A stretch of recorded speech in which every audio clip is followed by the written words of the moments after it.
For 8 terrifying years, one man held Uganda in a death grip. He was a figure of pure brutality, but also of such bizarre behavior that it was hard to look away. He called himself the conqueror of the British Empire and would send wild, unhinged telegrams to world leaders. But the downfall of Idi Amin, the man they called the Butcher of Uganda, wouldn't come from a global superpower. It came from a single, fatal decision to invade a neighboring country. That one mistake sparked a war that brought his bloody reign to a swift, decisive, and long overdue end. This is the story of how a tyrant's arrogance led to his own demise, and how he ultimately escaped all justice. To understand how it all came crashing down, you have to see how it was built. Idi Amin Dada Umi was born around 1925 in northwestern Uganda.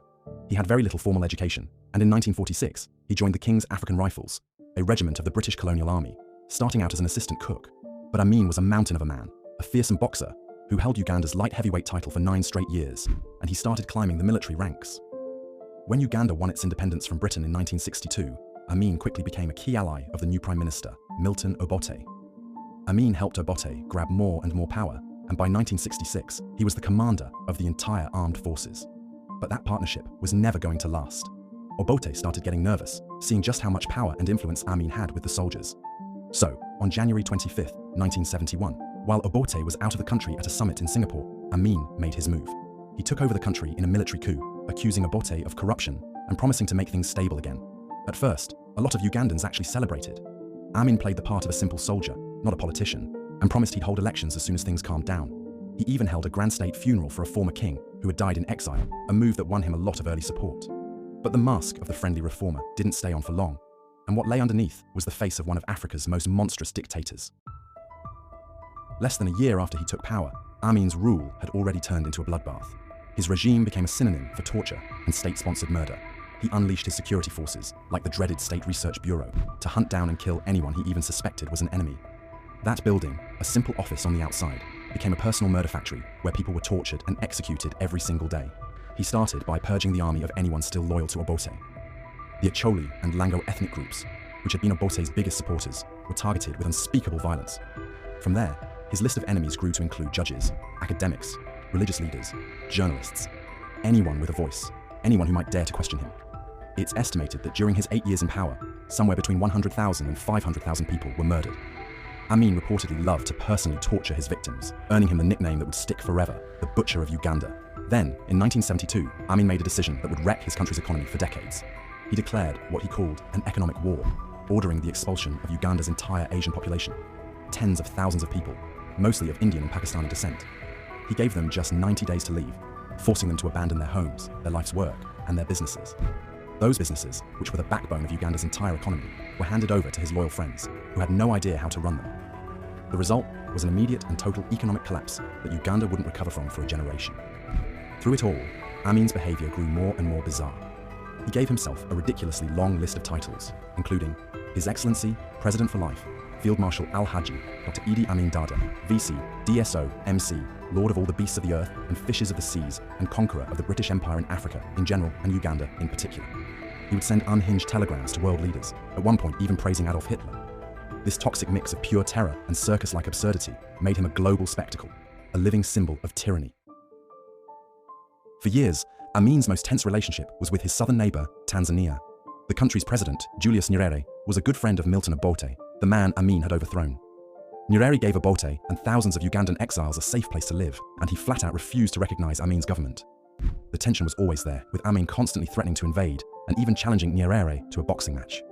Back in 1972, a group of Ugandan exiles tried to invade from Tanzania to get rid of Amin, but they failed, which only made things worse. By late 1978, Amin's regime was starting to rot from the inside. The economy was a disaster, and people were getting restless, even in his own army. He was facing assassination attempts and mutinies, and desperately needed something to distract everyone. He found it by turning his aggression outward. In October 1978, a mutiny broke out among his troops, and some of them fled across the Tanzanian border. Using this as his excuse, Amin launched a full-scale invasion of Tanzania. His army poured into the Kagera salient, a strip of Tanzanian land. They looted, they killed civilians, and on November 1st, Amin officially announced he was annexing the entire region. It was a massive miscalculation. Amin had completely underestimated Julius Nyerere. The invasion finally convinced Nyerere that talking was over. The threat of Idi Amin had to be removed for good. On November 2nd, 1978, President Nyerere declared war on Uganda. He mobilized the Tanzania People's Defense Force, or TPDF, and prepared for a massive counterattack. the Tanzanian army swelled from around 40,000 troops to over 100,000, bringing in police, prison guards, and militia. Crucially, Nyerere also managed to unite the different groups of Ugandan exiles, who formed their own army, the Uganda National Liberation Army, UNLA, to fight alongside the Tanzanians. Amin was cocky. He was getting help from his ally, the Libyan dictator Muammar Gaddafi, who sent thousands of troops and a ton of military gear. But Amin's own army wasn't what it used to be. It was demoralized, disorganized, and full of soldiers who were more interested in looting than in fighting. They were no match for the Tanzanian-led coalition. The Tanzanians and the UNLA pushed Amin's forces out of Kagera and then crossed the border, beginning a slow, steady march into Uganda. They had a huge tactical advantage. Amin's Libyan allies were stuck on the roads with their tanks and heavy vehicles, but the Tanzanians were masters of moving through the bush. They used surprise tactics, slipping through swamps and forests to outflank their enemies again and again. In one battle after another, Amin's army was crushed. His soldiers often just abandoned their Libyan allies and ran. By early April 1979, the coalition was at the gates of the capital, Kampala. The final battle for the city began on April 10th. The very next day, on April 11th, 1979, the liberation forces marched into Kampala. They were met by massive crowds, cheering and celebrating in the streets. After 8 long years, the terror was finally over. The butcher's reign was done. As Kampala fell, Idi Amin ran. He got on a plane, supposedly with 4 of his wives and dozens of his children, and fled. He first landed in Libya, thanks to his friend Gaddafi. He later bounced to Iraq before finally getting an offer to settle in Jeddah, Saudi Arabia. The Saudi government gave him asylum and a very comfortable life. A home, servants, and a generous monthly paycheck, on one single condition: he had to stay out of politics. And that's how one of the 20th century's most evil dictators spent the rest of his life, in quiet, peaceful luxury. He was never held accountable.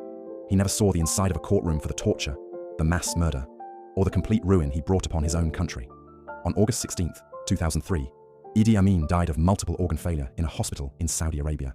The butcher of Uganda escaped justice, dying a free man thousands of miles from the nation he so brutally terrorized. The fall of Idi Amin left Uganda a broken nation. His regime didn't just shatter the economy, it tore society apart and left behind deep psychological scars that are still healing today. The country fell into a new era of chaos and conflict that would last for years, until Yoweri Museveni finally took power in 1986. For Tanzania, the war was a moment of immense national pride, but it came at a staggering financial cost that strained their own fragile economy. Ultimately, Idi Amin's downfall was a direct result of his own blinding arrogance. His unprovoked attack on a neighbor was the final straw for a patient leader who could no longer look the other way. Amin's story is a chilling lesson in the dangers of absolute power and the catastrophic damage a single dictator can inflict. And while the man himself was never punished, his overthrow is proof that even the most terrifying regimes can be brought to their knees. His legacy is one of pure infamy and tragedy, a brutal reminder of why we must always stand against tyranny, wherever it rears its ugly head. If you found this story compelling, please consider liking this video and subscribing for more deep dives into some of history's most fascinating and fearsome figures. Let us know in the comments what other historical events or people you'd like to see us cover. Thanks for watching.